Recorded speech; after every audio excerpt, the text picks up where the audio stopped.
अस्सलाम वालेकुम। मैं हूं हकीम रिज़वान ताहिर। आज हम बात करेंगे गर्म मशरूब के बारे में, जिनमें सबसे पहले चाय हमारे माशरे में ज़्यादा इस्तेमाल होती है। तो चाय चूँकि खुश्क गर्म मिज़ाज की हामिल होती है, तो ऐसे मसले जो खुश्की की वजह से जिस्म में पैदा होते हैं, उनके लिए चाय का इस्तेमाल जो है वो नुकसानदेह होता है। जैसे कि नींद का कम आना, मैदे में जलन होना या खुश्की की वजह से जो स्किन एलर्जी हो जाती है। ऐसे मसाइल अमूमन चाय की कसरत इस्तेमाल करने वाले मरीज़ों को दरपेश होते हैं। तो ऐसे मरीज़ों को हम चाय की कसरत इस्तेमाल से रोक देते हैं। तो इसके बजाय हम उनको कावा बताते हैं, देसी अजवाइन, पुदीना और अदरक का। उससे चूँकि खुश्की जो है वो ज़ाइल होती है और वो हरारत का बायस बनता है।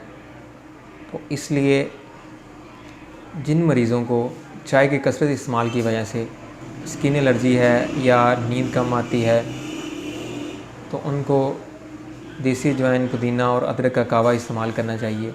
इसके अलावा जो लोग दूसरे कावे इस्तेमाल करते हैं, जैसे कि पत्ती का कावा होता है या लौंग दालचीनी का कावा होता है, तो वो कावा जो है उसके जो फ़ायदे हैं वो असाबी मरीज़ों को होते हैं। ऐसे मरीज़ जिनके जिस्म में रतूबात की कसरत होती है, रतूबात की कसरत वाले मरीज़ जैसे कि मोटापे के ये शिकार मरीज़ होते हैं, जिनके पसीने में बिल्कुल स्मेल नहीं होती।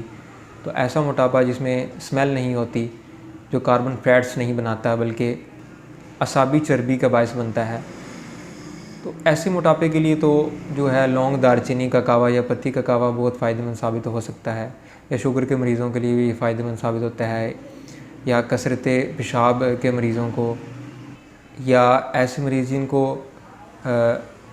दस्त लगे हुए हैं या फिर हैज़ा है, ऐसे मरीज़ों के लिए लौंग दालचीनी का कावा या पत्ती का कावा बेहतरीन असरात का हामिल होता है। लेकिन हाई ब्लड प्रेशर के मरीज़ या खुश्की की वजह से स्किन एलर्जी के मरीज़ या कैंसर के मरीज़ जो होते हैं, उनके लिए लौंग दालचीनी का कावा या पत्ती का कावा नुकसानदेह होता है। आज के लिए इतना ही। हमारी वीडियो को लाइक करें, शेयर करें, चैनल को सब्सक्राइब कर लें। अल्लाह हाफ़िज़।